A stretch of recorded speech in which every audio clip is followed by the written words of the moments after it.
Hello and welcome in to the 24/7 Sports Football Recruiting Podcast. I'm National Recruiting Analyst Cooper Petagna alongside 24/7 Sports Director of Scouting Andrew Ivins, 24/7 Sports National Recruiting Analyst Tom Loy. It's Wednesday. That's why we got our boy Tom Loy on here. We got some crystal balls. 2026. We are getting deep into the bag of Tom Loy and trying to see into the future guys like Faison Brandon, Ryder Lyons, Tyler Atkinson's, and a handful of more guys that we're going to talk about. Also, we're going to talk about Keelan Russell, one of the top quarterbacks in 2025, coming off the board. Bo Jackson to Ohio State and Stanford.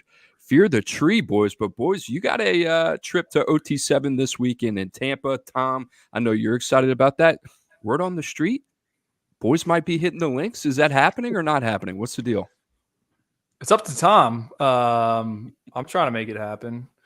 Tom, I'm just hopefully you have some sunscreen for Florida. It is like record highs down here. So just preparing you. We don't need you next week on the show. Tuesday, all red in the face. I'm giving you the heads. I'm gonna pack some sunscreen for you. I was talking to Emily Proud about that yesterday in the office, and I'm prepared. I'm gonna get locked in, bring the hat, got a new Nashville hat, and we're gonna be locked in, man. No lobster come next Wednesday.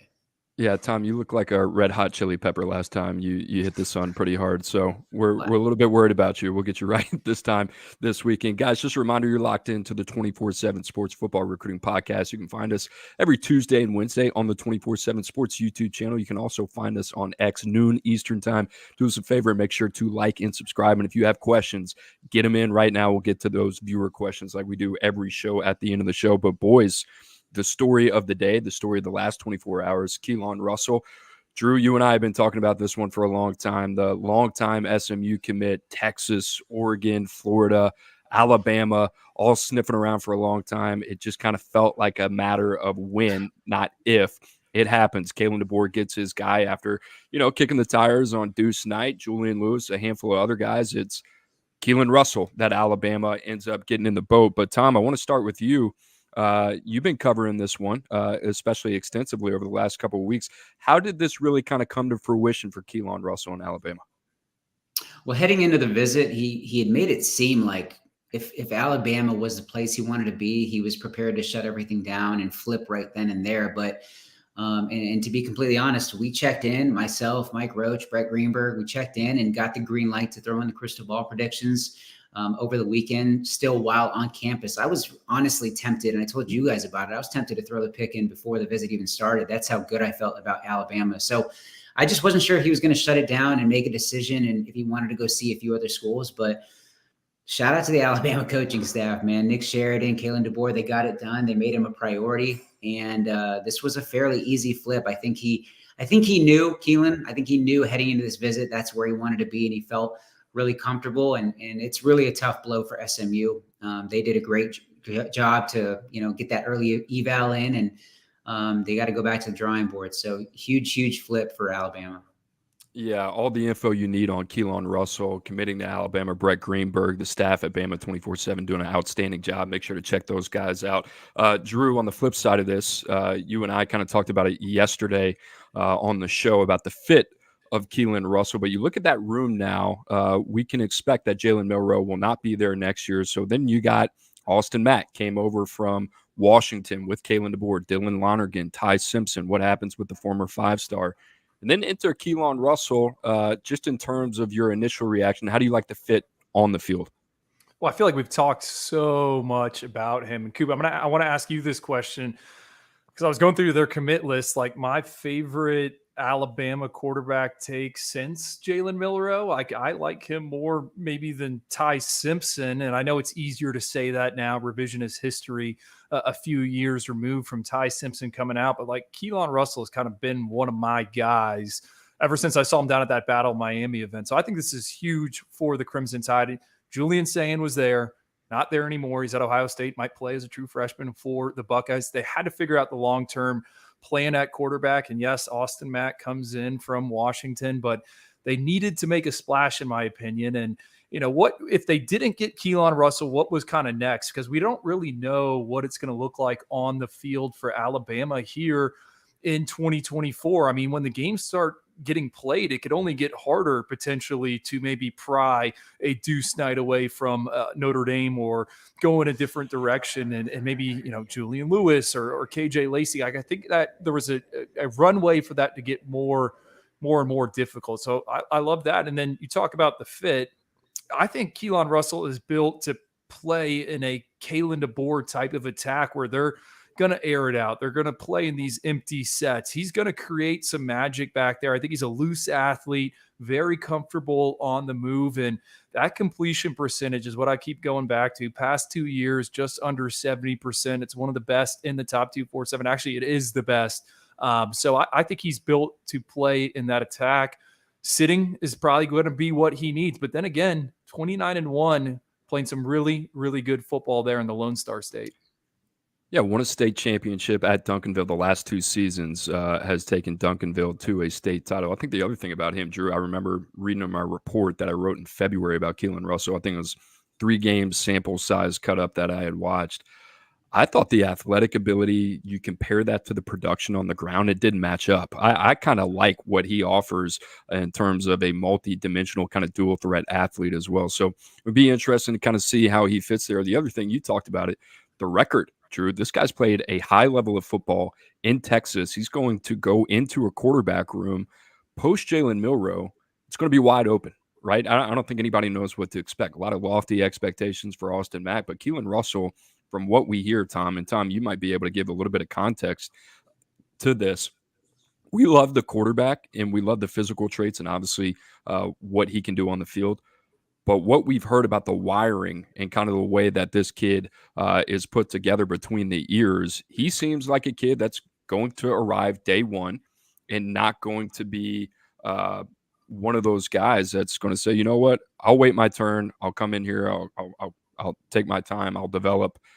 Yeah, sure. That might end up being what happens. But at the end of the day, I firmly expect the mentality of Keelan Russell once he arrives in Tuscaloosa to be, I'm competing for that starting job. Without question. And he's going to do it the right way. So it's not going to be like walking in demanding playing time and I'm going to be the guy or I'm leaving. It has nothing to do with that. He is completely locked in, doing things the right way. He's a team guy, incredible leadership traits. Very, very fired up about the ranking of him. He's completely a stock up guy. He's doing all the right things. I just couldn't be higher on Keelan Russell, the player, but also the human being. All right, Drew, let me ask you this. Alabama, Kalen DeBoer, the biggest question mark about Kalen DeBoer when he got hired to replace Nick Saban was he going to be able to keep up with Nick Saban put together in terms of the recruiting prowess? So far, so good. The number 8 class in the country, 11 commitments. Keelan Russell, the latest. Got guys like Darryl Johnson, Derek Smith, Antonio Coleman, Anthony Rogers, guys that we like. Luke Metz, another player that we like, technically rated the lowest in the class at 88 overall. Goes to show the quality that they have brought in. That's why I bring them up. What are your general thoughts here in June, kind of as we inch forward towards the fall, of what Alabama's been able to do under Kalen DeBoer? I think better than expected. I think one of the themes of the class, a lot of two-way athletes, guys that make an impact on both sides of the ball. So that's your Darryl Johnson. Luke Metz even plays some tight end, like getting good athletes that go both ways. And Abdul Sanders, the kid they got, the linebacker out of Mater Day, like I've been back and forth on him. Is he a 4-star top 247 prospect? Probably not. But man, seeing him move around at OT7, like if that is the floor of your class, I think it's going to be a really good recruiting class. For me, kind of, all right, what's next for them? Now they got the quarterback, which I think was vital. Point of attack, pass rushers, where are those guys coming from? Can they go head-to-head with Georgia, who has had free reign in terms, and we're even seeing it with Auburn and how they've been able to load up really in the trenches. I think that is the question mark for Alabama. They got to figure that out. And I know a ton of, blue chip tackles on both sides of the ball, pass rushers are going to be on campus here, but that's where my attention goes, right? How do they finish out the class right there? Because we always talk about it's so hard to get those big bodies in the transfer portal. I think that's where the focus needs to be moving forward now that they have their quarterback of the future in the boat.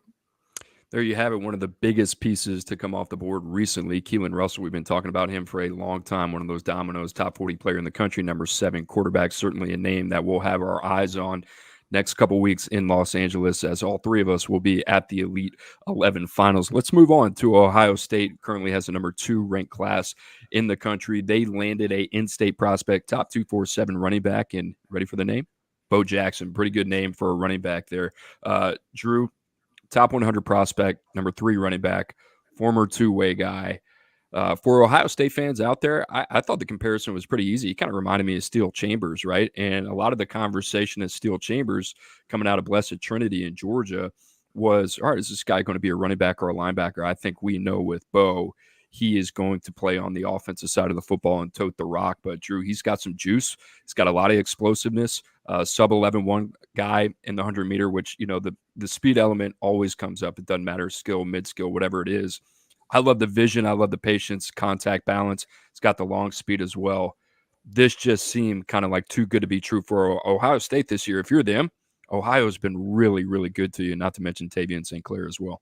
Well, that's what I wrote down. I mean, now they got 3 of the top 5 in-state prospects committed in St. Clair, Carter Lowe, and Bo Jackson. They're in it for Trey McNutt. They're in it for Justin Hill. I mean, we had Mark Pantoni on the podcast a year ago, and he kind of talked about the current landscape, what they're trying to do. They're trying to invest locally in terms of getting those guys committed, getting them to play and sign up to play for the Buckeyes. And we're seeing that play out right now. Like Tavian St. Clair fell right into their lap.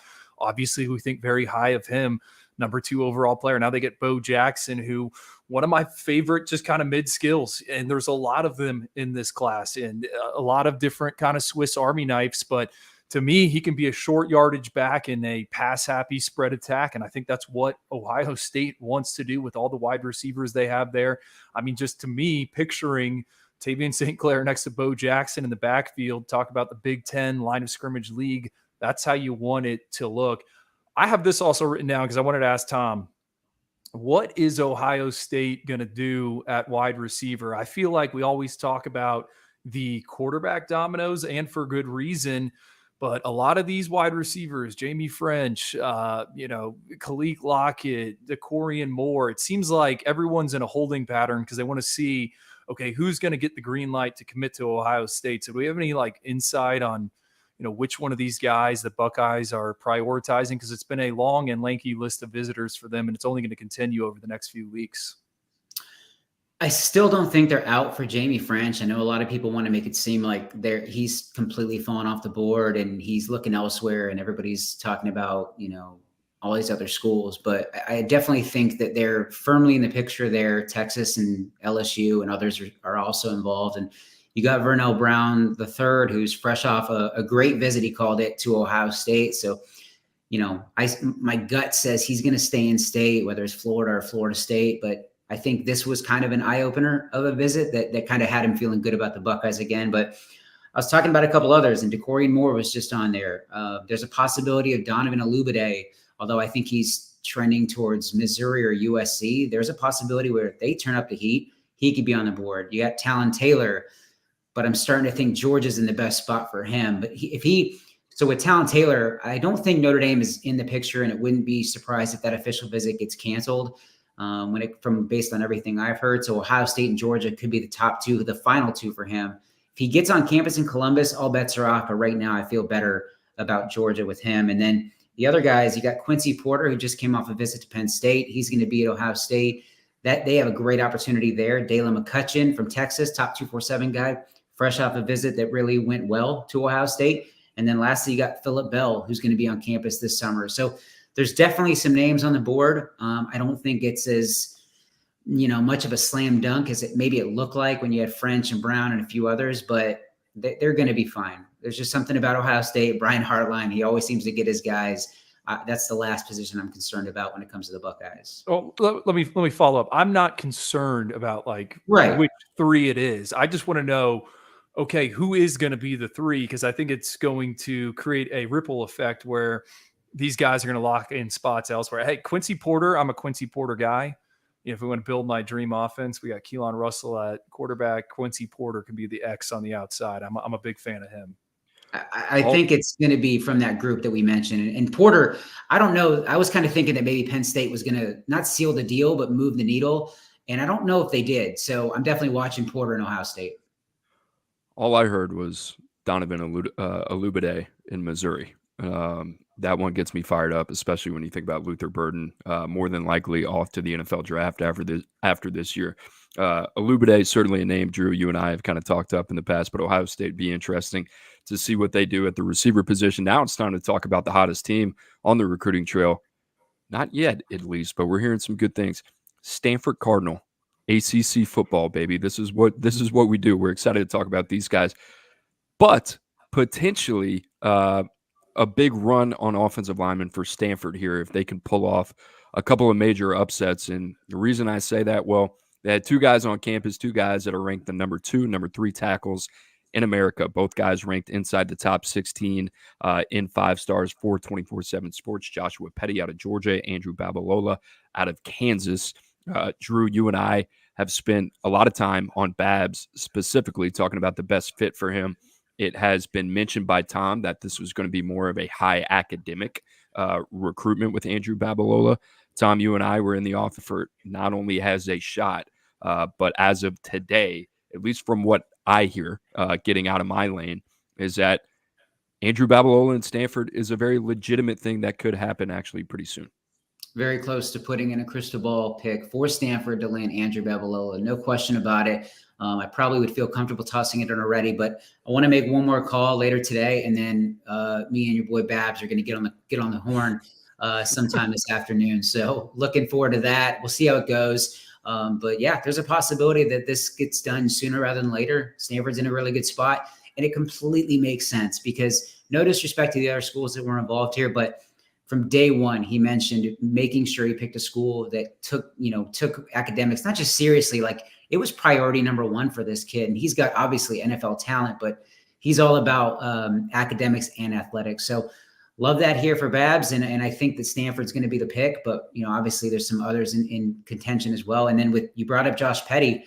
That's another one. I think Florida State has had the latest pulse. They've been the team to watch, to beat. But keep an eye on Stanford. That would be, quite the pairing to have Josh Petty and Andrew Babalola as your tackles. Obviously, they can play all over the offensive line, but that would be 2 massive pickups for Stanford. Drew, I look at this and I look at the profile of Andrew Babalola, literally the profile on 24/7 Sports, and I look at his official visits. Tom, let me know if I'm not correct here, but the 2 scheduled after Stanford, which he took on June, he was in Palo Alto last weekend. Is that correct? Mm-hmm. Yeah. Right. 2 more scheduled official visits, Michigan, Oklahoma, I believe. I believe he took OVs to Missouri and Auburn as well. Drew, the first thing that comes to my mind, if you're the national champions, the defending national champions, you're a high academic institution playing in the Big Ten, this is right of first refusal, at least hypothetically it should be, right? So for Stanford to potentially edge out Sharon Moore here is a little alarming if I'm a Michigan fan. Hey, Stanford's back. I like their recruiting class. And you look at the prospects they're bringing in. They got Jalen Wiggins that visited. Joe Anthony Hall is going to visit. Ezekiel Marcelin from Miami Central, a linebacker. Like, when's the last time you saw Stanford involved with a prospect like that? I'm kind of buying some stock here in Troy Taylor when we're like looking long term down the line, kind of roster construction. But Cooper, you're right, and I think you've kind of made your stance on this. I don't know if it was last week or the week before that, but where is Michigan with Andrew Babalola? This should be a fast break dunk layup for Sharon Moore, given what they've done up front in the offensive line, the prospect, what he's looking for, and just that player development. And I wrote about it in my column last week for CBSSports.com. Like, where is Michigan? They were 41st in the recruiting class rankings at the time. Now they are 47th, coming off a national title. And I get it. They're a player development program. They make our rankings look bad all the time, turning 3-star prospects into NFL draft picks. That is what they do. They're going to continue to do that. But usually when a team wins a national title, you see a bump on the recruiting trail. We saw it with TCU a few years ago. I mean, just after they play Georgia out in LA. They got like Cordell Patterson, Marcus Deal. Like, it gives you a bump. And I just don't think that's translated for Michigan. I understand there has been a lot of turnover, but one of the reasons why Sharon Moore was retained in theory is because to keep some continuity inside that building. So Michigan is one where I'm like, what's going on? And I know the official visitors list is a little backloaded, but if we're sitting here in July, July 4th weekend, and they're 41st in the rankings, I think it's time to be concerned. I brought up the Babalola schedule because I think it's interesting that if Stanford is able to get a commitment, they would prevent more than likely Andrew Babalola from taking a visit to Michigan. That's the way that I would see that playing out. And here's the thing about Stanford. If you have not been keeping up with Stanford, the reason why I think Stanford is so intriguing, I've always thought this, if they are able to identify talent early, get these guys on campus, identify the guys that academically fit their program, can get through the admissions process, get these guys on campus in the spring and the summer, there is no better program in the country than selling the academic upside of their institution than Stanford. And I think you've seen that, right? So you're looking at Babalola, you're looking at Josh Petty, you're looking at some recruitments on paper that really don't make a lot of sense. And what's funny about Stanford is I don't know how much the NIL component is real there. Their NIL essentially is what they're selling life after football, right? That they can sell that nobody else can. So pretty interesting to see what happens here with Andrew Babalola. We'll see if Michigan can get him on the visit. Maybe that will shake things up a little bit more. Joshua Petty, a name to keep an eye on as well. Speaking of the Midwest, let's talk about a guy certainly making some waves, Marion Dye, the 3-star edge out of Indiana. Tom, I believe you got a recent update on him.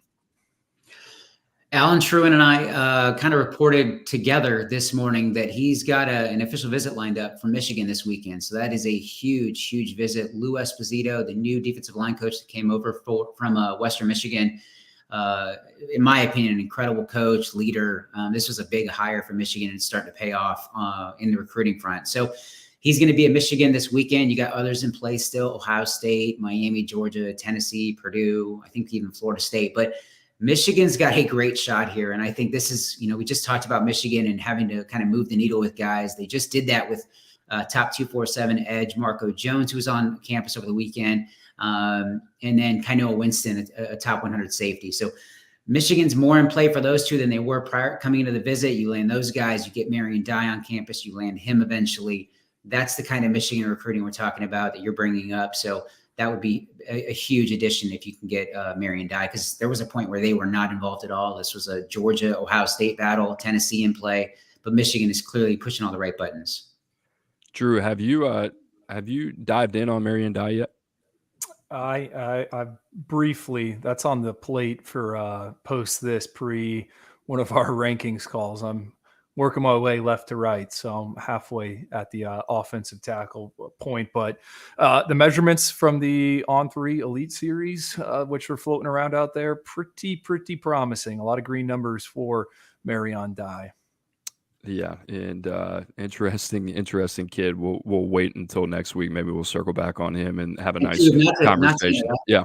Interrupt, sorry, but like I was able to see Marion, and you guys always talk about this, how they're wired and things like that. Like being able to get around Marion a couple weeks ago when I went to Elkhart, Indiana for a workout, like a showcase, and a bunch of schools were there checking him out. Like he wasn't working out. He really didn't need to. And I don't know if he was 100% of the time, and he was spending most of his time talking to coaches. And but what he was doing that impressed me more than anything was he was helping his teammates. He was basically being a coach on the field, making sure that they were doing the right things. They were, just in terms of the skill, it was really impressive. It was a day where he didn't make it about himself and he made it about his teammates, and he was trying to shine a brighter light on those guys. So again, that was something that really caught my eye, that just between the ears, the kids got it all. So he was impressive.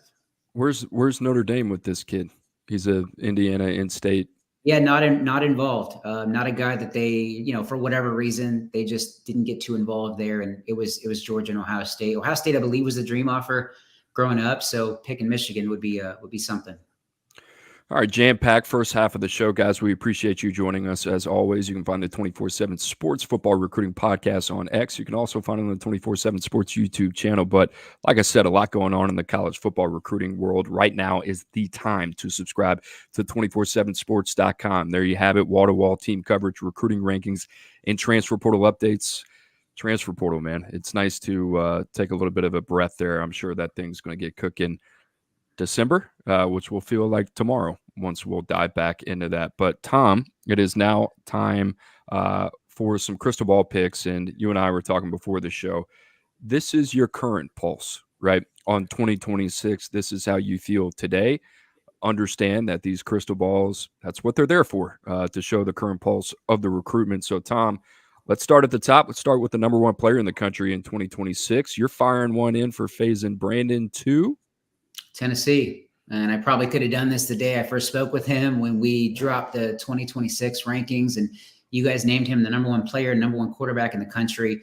Tennessee's doing a phenomenal job. He's been on campus a bunch of times. I'm also tracking North Carolina and Alabama. North Carolina was the dream offer growing up for him, but I think a lot of that centered around the fact that he was a Tar Heels basketball fan.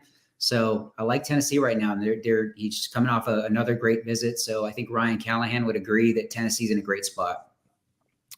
Drew, talk to me. You and I talked about it a little bit yesterday, but like on-field fit, off-field fit, Josh Heupel, young, talented quarterback with developmental upside. I mean, this makes a lot of sense, right?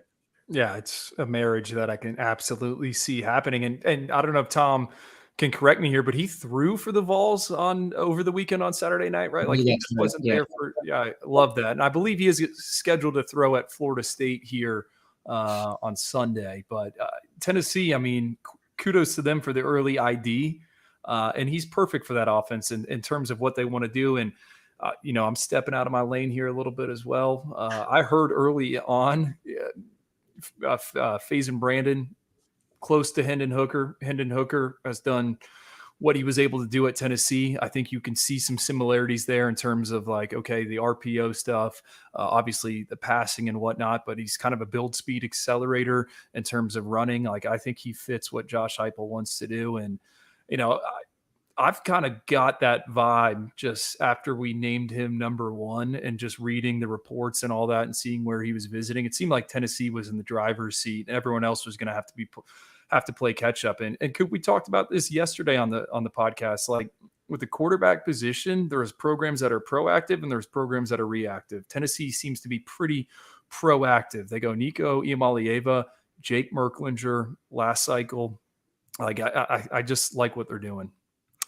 Yeah, I think they're convicted there. And I think the one thing that you brought up that's pretty interesting, it seems like Tennessee was moving with a different type of urgency on this one before he was ranked the number one quarterback in the country. And you've seen a lot of people not so much follow with offers, but follow with a sense of urgency, maybe with Faison Brandon that did not exist before that he was ranked where he is ranked now. So you got to give Tennessee a ton of credit. We'll see what happens. Long way to go. Florida State going to get their crack at him, a handful of other programs as well. Speaking of quarterbacks, one of our favorites, a number 2 quarterback in 2026, Ryder Lyons. Talk about a dude, number 7 player overall. Tom, you like him to USC. I do. And Ryder Lyons is in the running for maybe my favorite 2026 prospect, both on the field and off the field. His brother, Walker Lyons, went on a mission trip and ended up back at USC. But I've checked with a bunch of sources on this one, and USC seems to be the most likely landing spot for him. I just got a vibe that is the team to beat, not only now, but likely will be in the end. Michigan, UCLA, A&M, Oregon, and a few others are going to be in play. I mean, this guy's going to have every offer in the country. He's got a bunch already. But there's just something about USC that I feel like this is a perfect fit. And then with the mission trip, he's probably going to take one as well. I don't think anything is 100% set in stone. But with him, it's not going to be a 2-year because he's going to be an early graduate and an early enrollee. In college, he's probably going to be gone for a year. So he's probably more likely a 2027 rather than 2026, which is, in my opinion, a big plus. So you won't have to wait long to see him on the field. Drew, we talked about it yesterday. Malachi Nelson, they bring him in, the former 5-star. He's at Boise State now, one and done. Miller Moss. I think a lot of people Wouldn't expect Miller Moss to be in this position to be the starter here for USC. Jaden Maeva, they bring him in from UNLV. Julian Lewis, currently committed to USC. But if you watch this show, you know how delicate that one is. So, Drew, Rider Lions to USC. We talked about Lincoln Riley. We talked about the lineage of quarterbacks that he's brought in. This would be one that would get you excited to the caliber of what you know Lincoln Riley can do at that position. Yeah, and the interesting thing with him is going to be that potential mission trip. And you brought it up with his brother. I think we've seen not more and more quarterbacks doing it, but there's been some guys that have been drafted recently or found success on Saturdays that have done it. To me, Ryder Lyons, I mean, I think he was the first quarterback invite that went out for the All-American Bowl there in 2026. Faison Brandon also has been invited. Both those guys committed to play in the game. But you watch what he was able to do as a sophomore. I mean, he's got the intangibles in the sense that he finds ways to get the job done. Another dual threat talent. Coop, you've tossed this out in the past. Like, there is some Jackson Arnold to him. And I know the common fan doesn't know much about Jackson Arnold. We haven't seen him on the college scene really aside from one game, but they are similar in that sense. I got to see him throw. He flew out to Miami for one of these Under Armour camps. You know, he's the real deal, clean mechanics. And then I think the game tape speaks for itself with Ryder Lyons. And USC, they got to figure it out at the quarterback position. You know, holding on to Julian Lewis, that's priority number one. But getting a head start in 2026, I think would do wonders for Lincoln Riley. Yeah, in my opinion, the Jackson Arnold comp is, a souped up version of him. That's kind of the way that I see Ryder Lyons. And, Jackson Arnold finished top 12 for us in the quarterback rankings. So obviously a lot to like there with Ryder Lyons. I might get crushed for this, Drew, but in terms of like play style, stature, physicality, being able to step in day one, some Caleb Williams there. You can see some similarities, right? I love the arm talent, man. The ball pops. I was wondering what direction you were going to go. Like, can you get on board with that logically, I guess is what I'm asking. Yeah, like off schedule, outside of the pocket. Well, physically mature game. The thing about Caleb Williams, like from the time he was a senior in high school to what he is now, Caleb Williams has just always been an elite level prospect. And yes, he is incrementally improved throughout his time, both at Oklahoma and USC. But it wasn't like Caleb Williams, from a weight standpoint, from a height standpoint, was one of those guys that we talk about from a projection standpoint that grew 1 to 2 inches, from his junior to senior year or whatever that is. So I guess what I'm saying is, in terms of physical stature and competency to play the position, I think he's, a cut above a lot of those guys in 2026. Like, if you were to compare him to Faison Brandon, I love the long-term developmental upside. I think Ryder Lyons is in a different place that I think could be a really good value for Lincoln Riley, just seeing the way that quarterback room is kind of shaken up right now. So, Tom, let's keep it moving. We'll go to the defensive side of the ball, and let's go with Tyler Atkinson, the number 16 player in the country, number 2 linebacker from the state of Georgia. Typically, these guys end up going to one program, which is Georgia. Tom, you're going to fire in your crystal ball here. I'm very much on the Bulldogs at this point. Again, this was another one that when you guys updated those 2026 rankings, I probably could have done it and should have done it that day. Really like where Georgia stands at this point, and it doesn't hurt that he models his game and idolizes essentially Georgia great Roquan Smith. Clemson just offered, and they're definitely going to be in play, in Tennessee, Auburn, Ohio State, and Texas, probably a couple others to watch. But at this point, it's hard to see the Bulldogs losing this one. I feel comfortable with an early pick here. I think Georgia's doing a great job, and I love the fit. I love this kid from a mental standpoint. Tremendous work ethic. Very excited about his upside. Who's like running number 2 in this thing for Tyler Atkinson? I'm kind of torn between like Tennessee and Auburn. But he always talks about Ohio State and Texas. So, but in terms of a true number 2 right now, I'd probably say Tennessee or Auburn. Drew, I guess you're not surprised at all. Glenn Schumann, Kirby Smart continuing to just do what they do. Right. But we've seen some of these ones that make a ton of sense go the other way recently, right? Caleb Downs, Sammy Brown. So They got to get it across the finish line, but I think he fits absolutely what Georgia wants to do on defense. And I think he's a guy that realizes I'm going to come in and I'm going to compete for everything. And that's probably because he's been exposed to Georgia football in the glory days right now. Like that's what he knows. I mean, this is a seventh, eighth grader at the time that got to see all those defensive players selected in the NFL draft. Like I think that's where, it pays off for some of these kids locally. I mean, he saw him early on in that sophomore season at the Corky Cow Classic and knew about him from the FBU game. You start to know about some of these sensations, but he was the best player on the field. Like your eyes continue to go to him, tackle machine, leader of the defense. And to see that at like a major powerhouse high school where a youngster has full control, I think it says a lot in terms of how he is wired. And we keep saying wired, but between the ears, like Tyler Atkinson a lot. Am I getting him mixed up with somebody else, or he was the one that worked out with two groups at the UA Combine in February? Is that right? Yeah, worked out with the second level linebackers, worked on ball as well.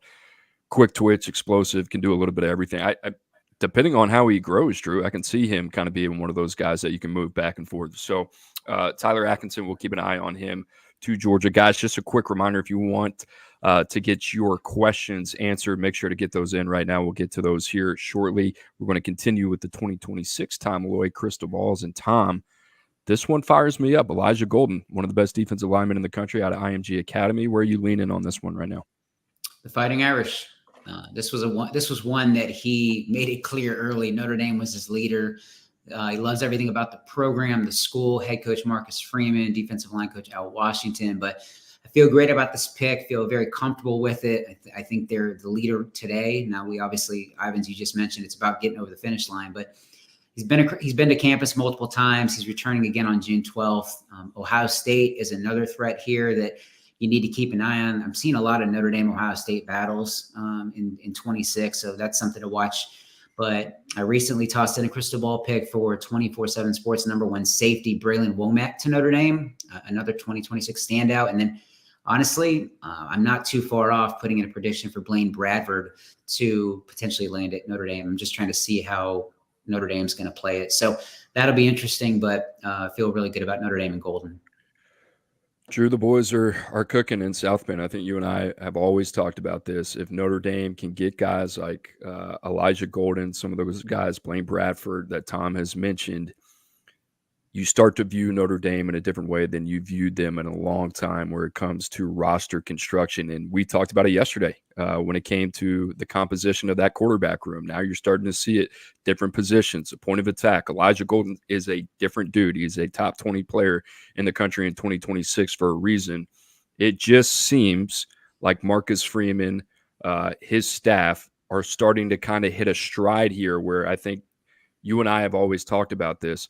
The effort, the urgency, it's always been there. Now we're starting to see some of this traction and some of this kind of all of these, I would say, concerted efforts really kind of starting to come to fruition for Marcus Freeman and Notre Dame. Yeah, and I mean, the theme kind of with all these prospects that have been crystal balled by Tom is each one of those schools, early talent ID. Elijah Golden, not a ton of on-field production. He was at IMG Academy, and last year they had David Stone, Jaden Jackson, and a bunch of other guys that are going to be playing Power 4 football this upcoming year. So he kind of had to wait his turn, but everyone at IMG talks him up. I thought his pro day workout, one of the best I've seen for those front seven defenders in the 2026 cycle. And I was asking the coaches about, hey, this Elijah Golden kid, what's kind of going on? We don't really have a ton of context. And they said, oh, you know what? Notre Dame loves him. And that was back in early February. And look at now, Tom Lloyd crystal balling him to the Irish. The one that stands out for me, Braylon Womack in Mississippi. I mean, we obviously love him, have him with a projected first round grade so far in 2026. Like if Notre Dame can get into going into a place like Mississippi and pulling a talent out like that, I mean, that is a good sign of what's to come in South Bend. All right, Tom, maybe one of my favorites right here on the 2026 crystal ball, Sedarian Morgan. You talk about a freak from the Southeast. That's what he is, a number 20 player in the country, number 4 receiver. And, Sometimes you need a little bit of a pat on your back coming from a place of humility. And I got to give Drew, I got to give the rest of the staff a lot of credit here. We talk a lot about early identification. Guess what? Us on the media side, we can do it too. Sedarian Morgan, at the time of him being minted a top 20 player, Drew, please cross check this. The offers that he held: Indiana, Central Florida, and Troy, I believe, right? Only 3 offers. Since then, it's been everybody and their mother. Alabama, Auburn, for the in-state prospect. Remember some conversations talking to some people around those type of programs. There was still a guy that they were very, very early on trying to feel out. That being said, it's camp season. I don't know if Sedarian Morgan's been to camp for Alabama, Auburn, anybody else, but Tom, it seems like Kalen DeBoer likes what he sees, and it seems like Alabama could be getting some help from an in-state guy. Alabama State might have been in there as well on that early offer list, but I think they might get beat out by the Crimson Tide on this one. I feel good about Alabama to land Sedarian Morgan. It was the dream offer growing up. He is very excited about the new staff and direction. Jamarcus Shepard and those guys is just a really good fit. And he got the offer recently. I mean, I was going to give you guys the shout out and the hat tip, but Cooper, you handled it. Great early ID on your part. You guys did a great job here. He's blown up ever since, and Auburn and Alabama and many others. And it'll probably come down to Auburn and Alabama when it comes to decision time. But the one school Sedarian did mention early on that he really wanted an offer from was Ohio State. So keep an eye on the Buckeyes. We'll see if Brian Hartline and those guys get involved and make a run there. They know Sedarian likes them a lot, so they have that in their back pocket. We'll see how that plays out moving forward. But right now, I feel great about it. I think Brett Greenberg would agree with me that Alabama's in a great spot. So that would be a big pickup for the Tide. But he's probably not close to making a decision anytime soon. But I like the Tide. Drew, do a little addition for me on Sedarian Morgan, just where I think the thought process was when we got eyes on him for the first time, because it was really that camp in Nashville, the UA camp next series, that he showed up, and it was kind of like, I don't know. The ironic part is I have not seen a guy built like him in quite some time. It was kind of like a Jai Hall-ish, just in terms of the frame and the combination of size and speed. Well, everyone wants us to always open up the hood on the rankings process, right? I mean, credit to Gabe Brooks, who's on our scouting team. Credit to Hudson Standish. I mean, Gabe Brooks was, I think, watching a DB, saw Sedarian Morgan in a clip and was like, okay, who the hell is this? And then you start digging into him. You see the testing. You watch his one-on-ones. I mean, he runs one route.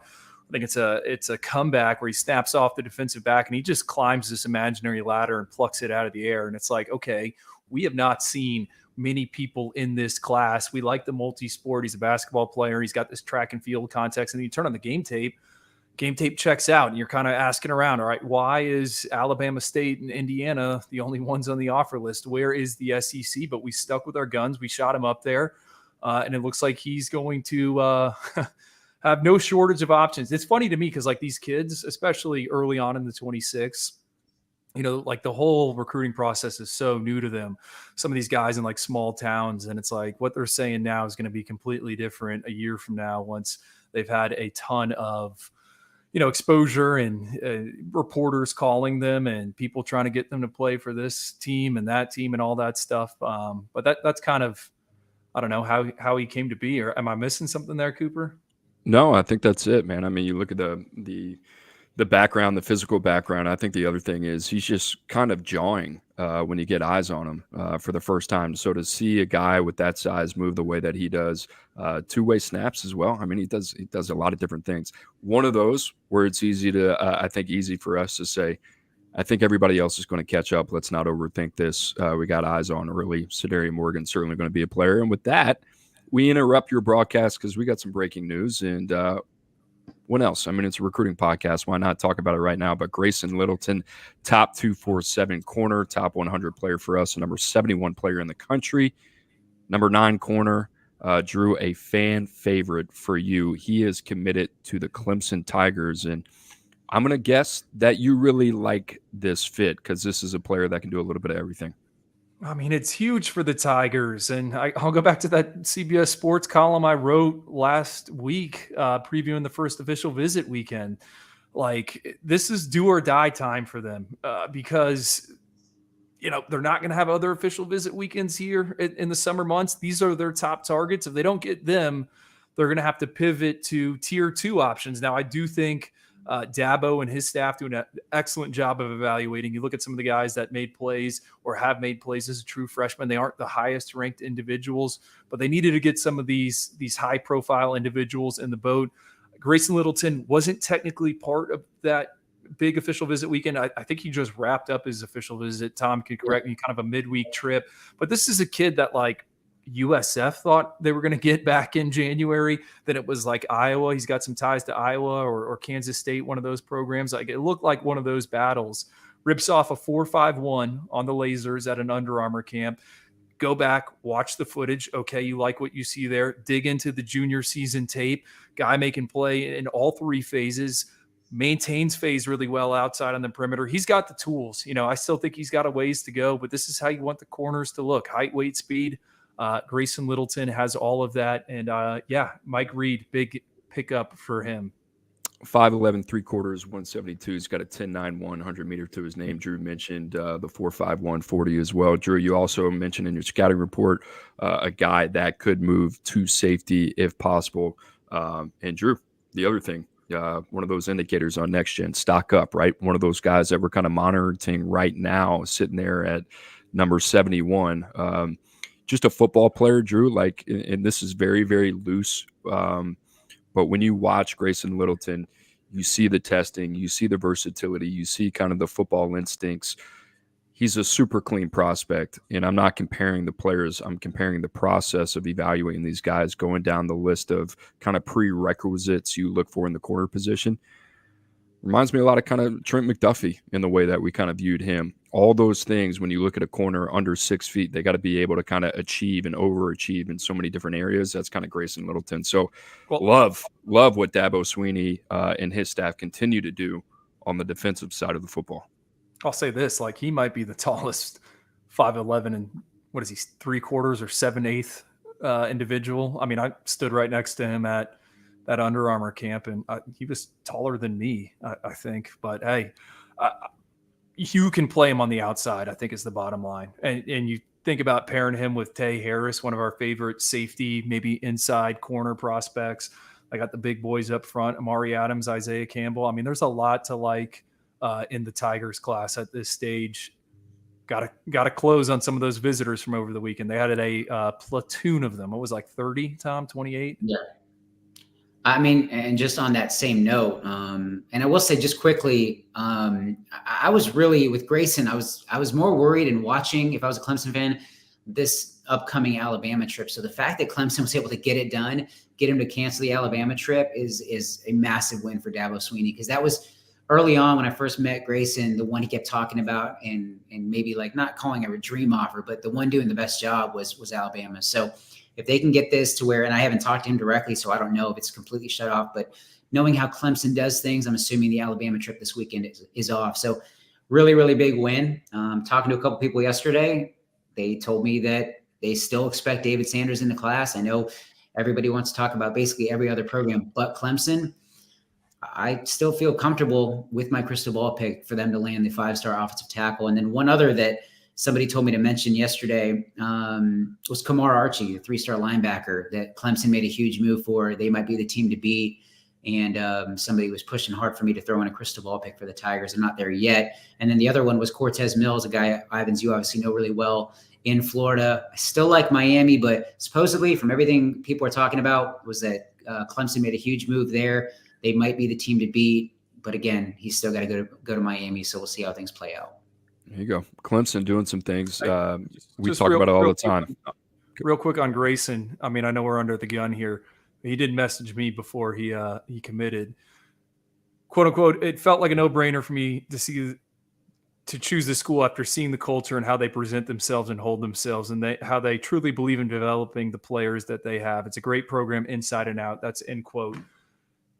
They need to live in a lane where they find and identify those individuals and get them on campus. That is like the definition of all in. And there's not a lot of them out there. And if you're not going to be in the transfer portal, you got to find the Grayson Littleton. So they got the job done here. And like Tom said, I mean, this kid was on a tour of schools, going on official visits, and they got him to stop and say, all right, I want to be a Tiger. Those guys are hard to find. It sounds a lot like, I always bring it up, but there are some similarities to the way Chris Peterson kind of ran his shop at Washington and the way Dabo Swinney's doing his business in Clemson. And it's a good thing when you find guys like a Grayson Littleton, potentially here at David Sanders, right? And those are big confidence boosters for Dabo Swinney and his staff. They can pull in those caliber of players. And let's face it, man, guys like Peter Woods, guys like Tamarian Parker, we've seen it at every level. Clemson they still have their fastball, especially in the high school recruiting. Obviously, the other stuff will continue to be talked about regardless of what happens. So let's get back to the scheduled programming, 2026 crystal balls. And Tom, if you're okay with this, might just group these guys together for the sake of just kind of accelerating here. But Anthony Jones, number 11 player in the country, number 1 edge. Hezekiah Harris, number 3 edge, top 32 player. Jermichael Garrett, number 113, number 9 linebacker in the country. Crystal balls all to the same place, the Auburn Tigers. That'll work. I feel really good about Auburn for all three. With Anthony Jones, they are in an excellent spot after another great visit to campus. Alabama, Auburn. Alabama and LSU are going to be the biggest competition for Auburn at this point, but I really like Auburn. He doesn't seem too quick or in a hurry to make a decision, but I think the Tigers lead as of today. And then Hezekiah Harris, really, really like Auburn at this point, feel extremely strong about that pick. Georgia, LSU, Tennessee, and Clemson are also in play, but it's really hard to see Auburn losing this battle. And then lastly, you mentioned Jermichael Garrett. He's got a commitment lined up for, I think, 2 weeks from today, June 19th. And I feel great about Auburn. I feel confident that the Tigers are going to get that one done. And you got LSU, Miami, and Michigan in play. But again, with all three, it's hard to see Auburn losing any of these battles. And what a trio to build on 2026. Tom, we talked about it at the beginning of the show, especially when we posted it, but we got a couple big OV weekends coming up, and you can wrap on this just a little bit, but Notre Dame, SC, Georgia, Oregon, Texas A&M, kind of the usual suspects here. Maybe just kind of hit on the headliners for each of these programs and what they got lined up this weekend. Big weekend for Notre Dame. Top 100 linebacker Nathaniel Owusu-Boateng, top 150 linebacker Madden Faramo, and then top 247 cornerback Jameer Joseph all coming in. Top 247 safety Jadon Blair is coming in on the 11th, so kind of lumping him into this weekend. But for a class that's number 1 in the country and loaded already across the board, they got to make a move at the linebacker position. And then obviously with those two, and then with Jadon Blair getting beaten out the likes of Michigan, Penn State, and a few others. USC, you mentioned Julian Lewis. It's the big 5-star quarterback's time to be on campus. And, we'll see. Can USC get him to completely shut things down and stop talking to Auburn, Colorado, and Indiana? But like I've said for a while, I think Auburn's the biggest threat there to USC. They got 5-star defensive lineman Malik Autry, top 100 linebacker Riley Petagna coming to campus, top 100 receiver Andrew Marsh, and then a guy that I think USC really needs to make a move for sooner rather than later is top 100 linebacker Noah McHale. He's trending to Oregon and A&M at this point. USC, I think, is third. If I was going to throw in a crystal ball pick, it would be for A&M, but Oregon is absolutely a threat to land him. You got a few others coming to USC. Our USC site at 24/7 Sports does an awesome job, so head on over to there. We talked about this a week ago, Georgia and the visitor list for the coming weeks. They had a ton of great talent on campus last weekend, but this weekend might surpass that. You got 5-star offensive tackle David Sanders Jr., 5-star cornerback DJ Pickett, 5-star edge Jarrett Smith, 5-star wide receiver Derek Meadows, and top 100 safety Eric Winters, top 100 linebacker Tavion Wallace. So big weekend for those guys. Georgia needs to make a move for Sanders. I think they trail for Pickett. And then I think they also trail for Meadows, who I think is probably a Notre Dame-Alabama battle at this point. We talked about Oregon a little bit. They got a big weekend. Dorian Brew, top 100 cornerback. He's heading to campus. Top 150 O-line Zaire Addison. Top 247 linebacker Mason Posa. Top 247 receiver Chris Lawson. And then lastly, top 247 edge Hayden Lowe. Again, I don't necessarily think Oregon leads for any of these guys right now, but they have a great shot with Mason Posa, Hayden Lowe, and a few others. A&M loaded with 5-stars this weekend. You got 5-star linebacker Jonah Williams, 5-star receiver Khalik Lockett, 5-star tight end Lincoln Cure, 5-star offensive lineman Ty Haywood and Michael Pasusi, and then top 150 edge rusher Marco Jones coming to town. I think they trail for Cure. This is an opportunity for them to make a move. They got a great opportunity here for Khalil Lockett. This is the dark horse that I've been talking about that people were discrediting for a long time. They need to make a play for Khalil Lockett sooner rather than later. Obviously, Jonah Williams is at the top of the board. So ton of confidence in Mike Elko and his staff to make a move, but huge weekend in College Station. I think you're going to have to transcribe all of that into an article, Tom. That was a mouthful, and you did a tremendous job with it. Just another weekend in Georgia with all the names that they're hosting there, completely loaded. Drew, any reaction to what anybody's doing out there? A little bit of a different feel when you look at the Georgia visitors list this weekend compared to last weekend. Kind of more projections, high floor, maybe lower ceiling type of prospects. I mean, most of those guys that he rattled off, like we like, but I still think there's some question marks. You know, David Sanders, is he a Georgia offensive lineman? Derek Meadows, we want to see the on-field production.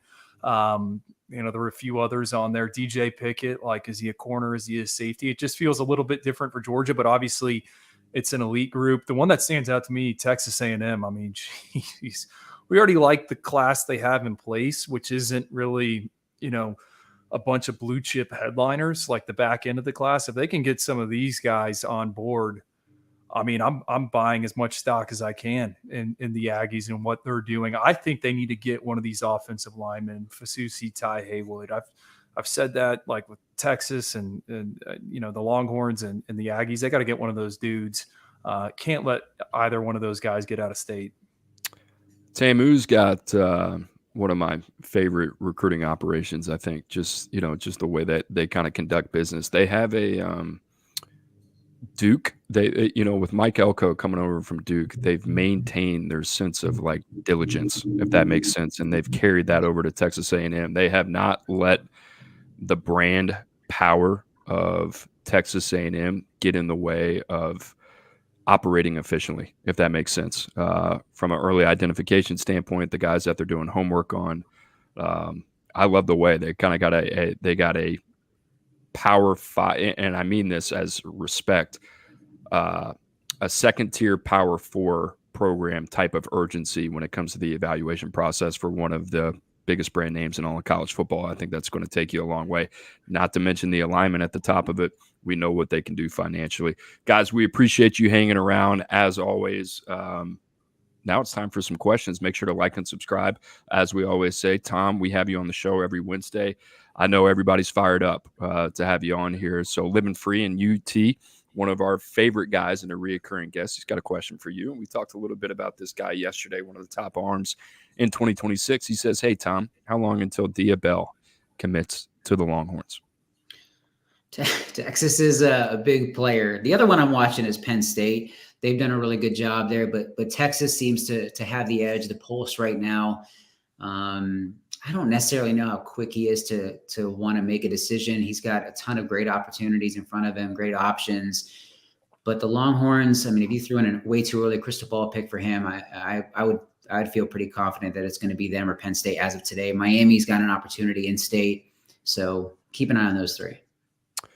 Tom will follow up with a Oregon question from our friend Andrew, who says, Tom, do you see the Ducks landing any of the top defensive backs, safeties? I know they're in the running for Fahim Delane, Naeem Alford, Pickett, Jonah Williams, McNutt. See any of those guys coming out west? DJ Pickett. I think that's a school that I got one really good source on this one when it comes to DJ Pickett that has maintained since day one that Oregon is going to land him. And this goes back to, I think, Ivins, when you and I were at Battle Miami and I first talked to DJ and talked about DJ, and that was Oregon, man. I think they're doing a great job. LSU's probably got the pulse right now, and everybody's talking about the Tigers, but keep an eye on the Ducks. That would be my best bet from that group. That one just seems to me like a Dan Lanning, December, Stogie, cigar. Yep. It's got that type of feel regardless of what happens here in the next couple months. Drew, one for you. More of a big picture question. Tyler Eubanks asks, he says, since the receiver and edge rushers are down this cycle compared to previous, Tyler, appreciate you listening. He says, what position group is up besides offensive tackle? Is it cornerback? Good question. Yeah, I think there's some depth at corner, and I haven't had a chance to write this yet. But what I think is unique about the top of the board, so your Devin Sanchez, your Naeem Offord, your DJ Pickett. I mean, these guys are all like extremely long. How you want? Like there are some big frame corners, and then you expand that out to Dejon Lee, who's also 6'4". So him and DJ Pickett are both like 6'4". So I think there are premium corners, and then I think we are finding more and more like back end defensive backs with kind of what we would consider day three grades. I think we continue to uncover like slot corners that we really like. So that would be one position I'm trying to go through on the top. Like linebacker, Cooper, would you agree with me? Maybe off ball linebacker, there's a stronger group. I think you can make a case for some of these tight ends, like Thomas Mayer, who's headed to Iowa. I'm a big fan. James Flanagan, who's headed to Notre Dame. Andrew Olesh, we've talked about. Like, I think the tight end position is pretty strong. What am I Yeah, I would missing? say the linebacker position's not as top end talented as it is deep. But like if you look through 33 through like 105, there are a lot of guys in that range that you like that can do a lot of different things. And we talk a lot about Zayden Walker. We talk about Jonah Williams. Both those guys 5 stars for good reason. And then you get to this like super intriguing kind of like day 2 range. Tavian Wallace. He's got a lot of good stuff to him. Brother obviously just came off the board in the NFL draft this past year out of Kentucky. Owusu Boateng, who a lot of people like, just kind of love the way that he plays football. Got a really good sense and a really good head on his shoulders as a backer. Daryl Johnson, one of those guys committed to Alabama, just a projection, really tough guy to kind of put a pulse on. Tarvis Alford, more of just a throwback, traditional kind of 3-4 inside linebacker, but multi-scheme dimensional. I'm a huge fan of Riley Petagna. I'm a huge fan of Dawson Merritt. Togiai has kind of been like the snow leopard, right? We haven't really been able to get eyes on him. Gavin Nix is a dude that we saw. Jaden Perlotti is probably the best pure linebacker in the class.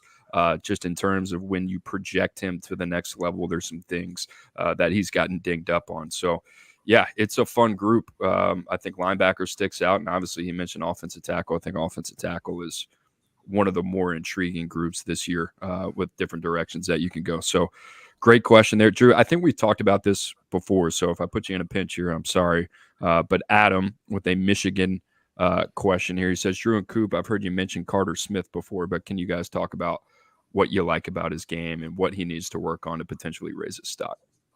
Yeah, I mean, I think, and then we always use this tag. So I'm trying to like come up with something like he is a gamer. I think if you wanted a quarterback to start on Friday night, he's up there with Keelan Russell. He's up there with Bryce Underwood. He's up there with Tavian St. Clair. In his spring game, which was 2 weeks ago, he had 7 rushing touchdowns. And I've used the player comp of like Max Duggan. And I think that fits for a variety of different reasons. Like he can beat you with his legs, but he's just a competitor. I mean, you watch the game tape, and I talked with someone that's in Ann Arbor about this. Like he throws blocks as a quarterback, like fighting for his teammates. So he'll be downfield, like trying to seal an edge or the perimeter for his running back. So, I love that element of him. He has started multiple years there at Bishop Verot. He finds ways to win games. He can operate on the move. You get him in the camp setting, and I've seen him multiple times in a camp setting. I saw him last summer. I saw him this spring. So this isn't just like, me trying to pull something from tape or anything. Like I've seen it. For a kid with a baseball background, the arm leaves a little bit to be desired. Like, I don't know if it's mechanical. It's been tweaked with too much. And I've had offensive coordinators at the collegiate level, like turn to me and say the same thing. Like normally a baseball kid, it comes out really clean, down the field, and like his football will die at times. Now at the Elite 11 regional in Orlando, I thought he got better as the day went on. Like he really struggled early on. I thought kind of maybe with the footwork and the ball placement, but he finished hot. I never thought they were going to invite him, to the Elite 11 just kind of based on that performance. But I thought potentially because of that off-field resume, we're talking about Gatorade Player of the Year in the state of Florida. I thought maybe that would get him through one of those final 20 spots. So we like him. I mean, he's I think our second highest ranked quarterback outside of those guys that are 4 stars. We're being conservative there. Can he finish with a 4 star next to his name? I think absolutely. And I think he just fits Michigan. Like, they got to get that room right. You got Jaden Davis last cycle. This is a guy that Michigan can win with, knowing what they want to do on offense. I love this last question, and boys, I might have to answer it first to give you a little bit of time to prepare. From Matthew Farmer, he says, "What school is having a better recruiting year than you thought they would?" And this is just kind of timely. How about Rutgers and Greg Schiano, ranked at number 11 right now? Sure, they got 18 commitments. Will they stay inside the top 25 in the next couple months when early signing day comes around? I don't know, Drew, but I mean, you look at what they got. Talibi Kaba, Chase Linton. Let me talk to you about this Chase Linton kid, and I got to give Hudson Standish a ton of credit out of northern Atlanta, and this guy was at UA Charlotte, and probably somebody I overlooked. The combine tape comes out, you come back, you review it, and you talk about like a team. I talk about this all the time. Program awareness. What does that look like? For Greg Schiano to identify these type of players, go down in the state of Georgia where these are like, this is what I would talk like Chase Linton with his size, his traits. He's 6'3", 3/4, 215 pounds, long wingspan, long arms, 35 inches. He's raw. But these are the type of players that you can develop. And if you're Rutgers, this is kind of like the Matt Rule school of thought when he was at Baylor, when he was at Temple. You're going to find these guys with these physical traits. That's Chase Linton. That's Isaiah Deloach out of North Carolina, right? A guy who's got a couple sub 11 100-meter track times. We got to see him. Good running chase linebacker. Another guy, Robbie Johnson Jr., another edge that we like out of Delaware. Basketball background, versatile, can play him with his hand in the ground, also play him standing up. I wish our guy, Lance Glenn, was listening to this show, our former producer. I mean, I've never, and I think just because of the way that our system is set up now with Next Gen, we're getting eyes on a lot of guys that we probably wouldn't have got eyes on before, doing a lot more studying of these guys just as a whole scouting staff cross-checking these dudes. And every time these Rutgers commits come up, you're like, golly, man, I see it. I see why they like these guys. There's a lot of developmental upside there. I just think Greg Schiano, his scouting staff, give them a ton of credit. They are being super, super crafty, and they're kind of flying under the radar a little bit. And what's funny about this, a lot of these guys are in Hudson Standish's region, and you see a Rutgers class ranked 11, and you look at some of these grades, you got a 4-star in Talibi Kaba, and then you got a bunch of guys that are ranked high 3 stars with redeeming qualities. So if there is one team, and I'll throw in Syracuse in there too, I won't dish on them, but both of those guys, Fran Brown, Greg Schiano, deserve a lot of credit at this point.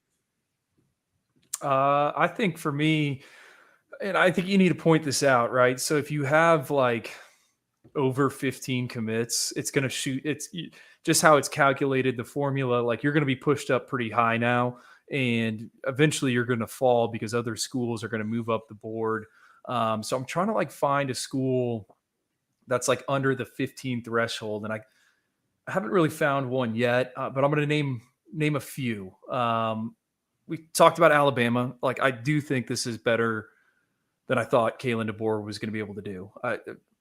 Sitting 8th right now, you can make a case like this seems like a Nick Saban class. I understand a lot of the pieces there. So they're one. Arizona State sitting 13th. It wasn't the best of years for Kenny Dillingham. There are some pieces in that class I really like. Adrian Wilson, a 4-star receiver out of Texas. He's been committed to a ton of different schools. Like, the athletic juices there. AJ Law, big framed tight end. And really, I want to talk about Arizona State because, Coop, have you watched this Cameron Dyer kid? Watch him this morning. Oh my gosh. Like, number 2 ranked player in New Mexico. He plays quarterback, like big frame. I think they're going to try him at wide receiver. I don't know.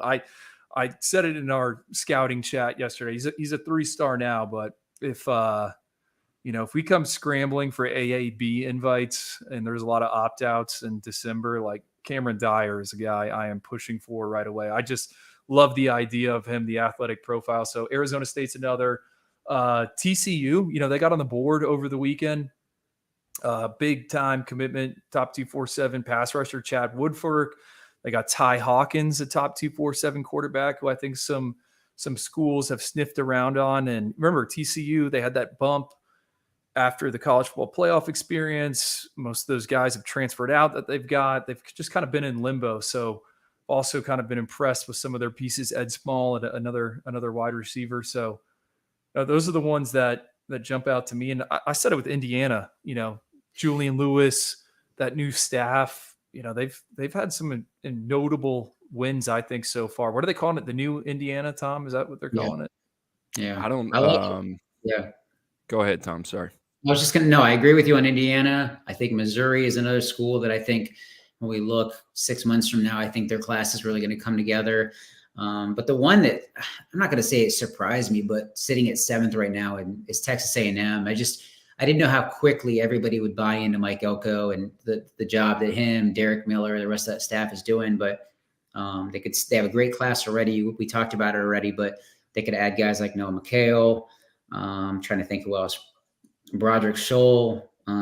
There's just a lot of guys that could, and DJ Sanders, that could end up picking A&M, and they're just going to continue to skyrocket up the rankings. But love the mentions of Missouri and Indiana, and just, I don't know, that's A&M's probably the one that surprised me the most, not just because they're buying in so quickly. A&M and Mike Elko, and maybe because it's Mike Elko, and maybe because he's a blue-collar guy and he's not out there and he's not doing – it makes me feel so much better that they hired Mike Elko, because he's not that type of guy. And you got a top 10 class, quite honestly, that not a lot of people are talking about. And you talk about these guys being effective. And Drew, you and I have talked about this. I mean, guys like Marcus Garcia, Landon Rink, the job that they've done, Beal Goins from Arizona, they've done a really good job of they're just not out there taking kind of irresponsible or visionless swings. Everything they do is highly intentional. You said this earlier on the show, and it's like so true. They are operating not like they're at the top of the food chain, even though the brand is at the top of the food chain. And it is the complete opposite of what Jimbo Fisher was doing. When they assembled that greatest recruiting class of all time, it was they weren't star chasing, but they were going after just basically whatever. Like, this seems calculated and like they are working towards something. There are boxes that need to be checked, and there is a vision with it. And I thought that was going to be the case when he showed up. I'm not saying I called this or anything, but that's why I like the hire for Mike Elko, because it was the complete opposite of the roster construction previously there in College Station. Mike Elko is one of the best evaluators that I've ever been around on both sides of the ball. He's extremely smart, intelligent, and he gets it. He's one of the most real guys. I mean, it doesn't surprise me that all these guys want to play for him. Just gassing up our boy Elko. 1 hour, 15 minutes into the show. Right, love it. Texas A&M fans. Who's disappointing on the recruiting trail? Like, who are you like, what's going on? Damn, great question there. Yeah, the flip side of this. Scrolling to the bottom. Well, we got well, it's you made the point, right? You made the point, and you're very correct about this. You always got to be very careful about quantity. Because I remember you and I doing podcasts like Northwestern was like number 2 or number 3 last year at some point, and us being like, can they finish in the top 25? A lot is going to change over the next 6 months. We've talked about these guys at nauseum, but Michigan's been disappointing. And the reason I say that is maybe they got some things cooking, but like from a program that's coming off a national championship, whether it's Jim Harbaugh or whether it's Sharon Moore, you have a window to seize. You have the wind at your back. You have everything pushing in your direction that you can sell, and you can beat your chest until September, or the first week of September, until you line up again. So that's that window. And you got to have a good head on your shoulders, and I get it. And what I mean by that is like, yeah, you have to understand. You got to understand, like the Andrew Babalola thing. Listen, you probably shift that recruitment in your favor if you get him to campus first. That's stuff that you can't do. And you got to have a good sense for it and a good feel for it. It seems like Sharon Moore right now is, very much leaning on the same thing that Jim Harbaugh did, which is player development. But Jim Harbaugh was Jim Harbaugh. Jim Harbaugh had taken a team to the Super Bowl. He had an elite track record. He's the head coach of the Los Angeles Chargers. We're talking about a first-time rookie head coach right now in Sharon Moore. He's got a pretty good reputation, but he's still got to prove it. So I think so far what we've seen, the lack of results, not to say they aren't coming, that's been pretty disappointing. On that, for Michigan, though, I will add, and I know you can confirm or deny this, Coop, by making one phone call, but the people in that building are concerned about the recruiting rankings, how many commits they have. They know that there was turnover at the top and that there's a lot of changes. They are not concerned about where they stand at this point with their class. They're very happy with how they're trending with a lot of guys, but at the same time, like, you have to land guys like Marco Jones, Kainoa Winston. You have to pull off an upset and land a Derek Meadows and a couple other guys. They got, Jordan Davison on campus this weekend. So they have to start landing those guys, but they kind of laugh at the fact that, like, any negativity towards their class right now, for whatever it's worth. Well, here's my thing. You have an entire new staff, right? Mhm. You have the majority of these guys are a new staff. So these are not the same guys, the majority of them, that went out there and put together a national championship team and have been doing this for a long time. So this is a staff that he's put together, he's pieced together. It's very wait and see mode. That alone is kind of like, you don't understand that. So that's kind of where I'm coming from. Like, you can look at a lot of teams that are good evaluating teams. Michigan is one of those teams. Houston has 5 commits right now. I have a very high level of confidence in Houston. I have a very high level of confidence in Washington, sitting at 62. I have a very high level of confidence in Kansas, sitting at 64. Not to say that Kansas is going to be a top 30 team, but they know what they're doing. I don't know, outside of that, Drew, if there's one team I'm looking at that I'm like, yeah, outside of the defending national champions, where I'm like, I don't know. I got one. Okay.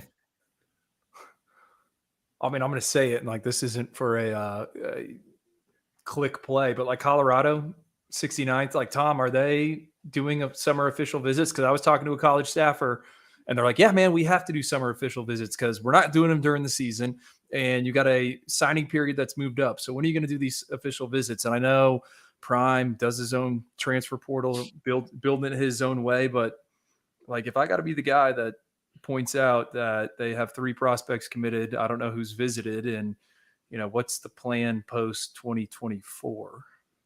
If they can get Julian Lewis when they get him on campus June 21st, if they can land him, I think that would impact some guys to potentially want to play for Colorado. But I think our guys do a pretty good job of keeping up with the database and behind the scenes and things like that. And you scroll through, it takes me about 1 second to scroll through the official visitors for Colorado, to your point. So they had a couple guys on campus last weekend. They got a couple more coming on the 21st.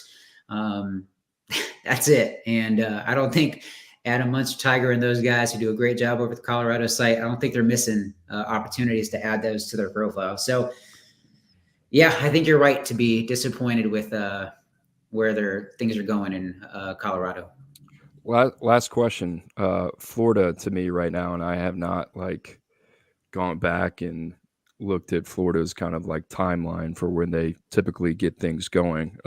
But they are a very organized off the field organization, especially when it comes to their recruiting chops. They only have 4 commitments right now. Tom, do you expect any type of floodgates to be open soon here in the next couple of weeks?